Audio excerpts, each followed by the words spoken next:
બધાને જય માતાજી. તાજ નવા બ્લોકમાં સ્વાગત છે. આપણે જો ઘરનું કામકાજ કરીને એ વાટો મારવા આ બાજુ બકાલુમાં સોંપેલું છે. એમાં હમણાં જો કેટલાય દિવસથી વરસાદ છે, 4-5 દિવસથી, અને શિયાળો આવવાનો ફૂલ તૈયારી હતી. તો આવી ગયું સોમમાં હું હમણાં જો વરસાદ છે ને, આજ તો પાછો બહુ ધુખડ છે.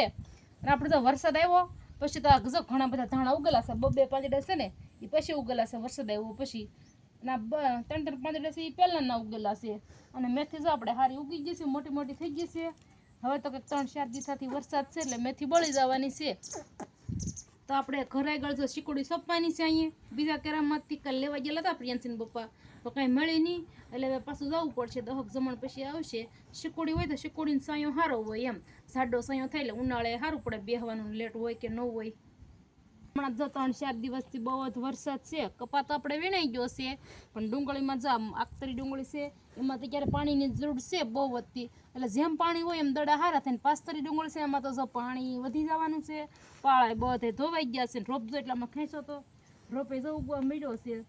અને પ્રિયાંશી બેન જો અમારે પતાહા ખાય છે. હમણાં ઠાકોર દાદાના લગ્ન છે, દેવ દિવાળીની દી ત્યાં ઠાકોર દાદાના લગ્ન વધાવ્યા હતા ગામમાં. પતાહા આવી ગયા અમારે વાડીએ, ખાવ પતાહા.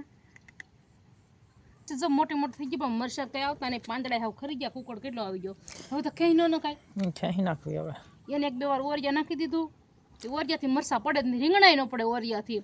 ડીઓપીથી નથી બકાલું બધું પડે છે. વરસાદ એક ધારા ચાલુ રહે ને એટલે પછી ન આવે એવું. ન કરતી ને ઓરિયા નાખ્યું હતું ને એટલે આપણે નથી મરસા આવતા. અને પાલકે મોટો મોટો થઈ ગયો. તો પાલકે બળી જાય. કોથમરી ને બધું રહે નહીં લગભગ. બહુ વરસાદ રહે ને. ગાજર નહીં કાકા પાછા સાટવા પડશે ને. ગાજર પાછા સાટવા દો. ગાજરનું બી પીડ્યું છે ને, પાછું સાટી દેશું. આપણે જો આ બાજુ પાળા પર સોળી સોંપી પાસ્તરી. હવે તો વેલા લેવી થઈ ગઈ. ખડે બહુ જ થઈ ગયું પણ કાંઈ વરફ વિનાને કાંઈ લીધે નથી લઈ ગયા આવતું. આ બાજુ દૂધીને વેલાઈથી હલવા મીડ્યા છે, હારા કોળે છે. અને એક દીધ જા ફૂલઝાડમાં બધે બહુ ખડ થઈ ગયું હતું. એ ફૂલઝાડમાં ખડ લીધું છે ને આ બાજુ સુધી ઘીહોડામાં ખડ લેવાનું બાકી છે. ઘીહોડામાં હવે તો ફૂલડા ઉગડવા મીડ્યા છે.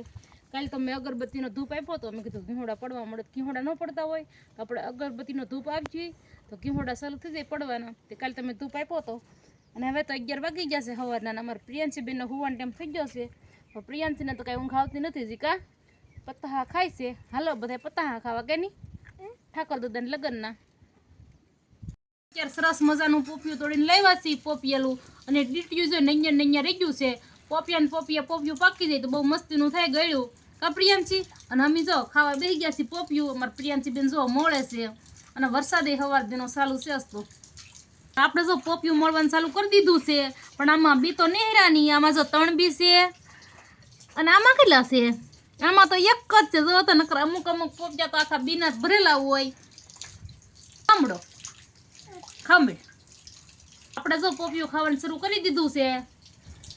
બહુ જ ગળ્યું છે આ ક્યાં છે. તો આપણે જો પોપિયું ખાતા ખાતા વરસાદ જોવા આવી આવ્યા છે. આ બાજુ આજ તો સવાર દિનો વરસાદ આવે.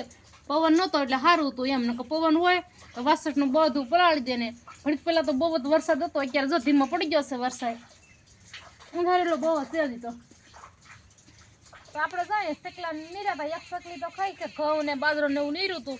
અને વરસાદ તો આજ કેટલા 5 જમણ છે. તેદુનો વરસાદ ચાલુ છે. બિચારાને ઘણાને તો હજી માંડવી લેવાની બાકી છે. માંડવી પલ્લી જશે અને ઉગી જશે. સારેલું જો વરદી રાખવાનું હોય, માલને ખાવાનું હોય, સારેલું નહીં સારું રહી. અને કપામાં તો કપા જેને હશે એને તો ઘણી નુકસાન આવી. અમારે તો કપા હતો પણ અમે તો પહેલાં વીણી લીધો હશે એટલે સારું છે. એમને કે વરસાદનો કંઈ સારો ન રહે. હેઠો ખરીને પવનનો અને ઉગવા મળે કપાસ્યા તરત.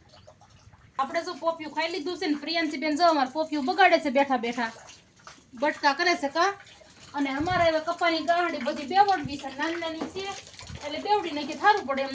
બારવો ભરીને જમે ઉપડી મૂકી દીધો. વરસાદ આવતો એટલે વરસાદ રહી જાય પછી આપણે નફા જવાનું હોય ને તો પલળી જાય. લઈ લો ને બધું માથેલું લઈ લે.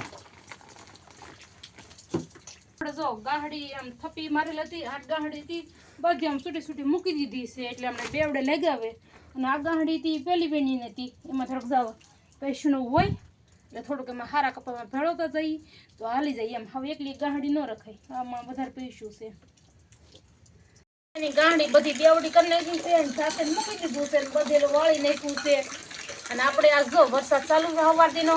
આપણે બનાવવાના છે સાંજે ઢોકળા. આપણે જો ઢોકળાનું પલાળી દીધું છે. સાહીમાં આપણે સવારમાં લોટ ચાળી નાખ્યો હતો. પછી ખાટી સેમાં પલાળી દીધું છે, પછી મીઠું નાખ્યું છે, હળદર નાખી છે, એવું બધું નાખ્યું છે. પછી મરચાં અને કોથમરી ને એવું તો આપણે હાજ જ કટિંગ કરી નાખવાનું હોય, ડુંગળીનું એવું બધું બાફતી વખતે ચોહાપમાં બાફવાનું હોય. આપણે એક થાળી જેટલા ઢોકળા બનાવવાના છે, તો આપણે જો રાબડું આવું બનાવ્યું છે ઢીલું એવું બે. અને વરસાદની તો ખાવાની મજા આવે, ઢોકળા ચાલુ વરસાદ હોય ને ગરમ ગરમ ઢોકળા ખાવાની મજા આવે. વરસાદ તો હજી ચાલુ છે, વરસાદનો પાણીનો અવાજ આવતો છે, ડોલ ભરાઈ ગઈ છે. આ ન ખવાય બટા ક્યારે અમારે પ્રિયાંશને જો અત્યારે ખાવા છે ઢોકળા, સાંજે બનાવવાના હોય બટા, કાચું ન ખવાય, કાચું ન ખવાય. તો આમાં જો ઢોકળા બનાવવાનો લોટ છે, ચોખા દળેલા છે, એમાં ઝાર દળેલી છે અને ડોડા છે. ને અમારે પ્રિયાંશી બેનને જો ખાવું છે અત્યારે કાસો ડોયો. આ બટા અત્યારે ન ખાવાનું હોય, ઢોકળા બની જાય પછી ખાવાનું હોય. વરસાદનું તો હું ખાવાની મજા આવે, ઢોકળા ખાવાની મજા આવે, ભજીયા ખાવાની મજા આવે. પછી વરસાદનો જો ઓળો બનાવ્યો હોય તો મજા આવે ખાવાની. તો અમારે આજનો દિવસ કંઈક આવો રહ્યો છે. તો વિડીયો તમને કેવો લાગ્યો, પસંદ આવ્યો હોય તો લાઈક કરો, શેર કરો, ચેનલમાં નવા હોય તો ચેનલને સબસ્ક્રાઈબર કરી દો. તો અમારા વિડીયો તમારા સુધી પહોંચતા રહેશે. તો આપણે મળશું નવા બ્લોગમાં. તો બાય બાય.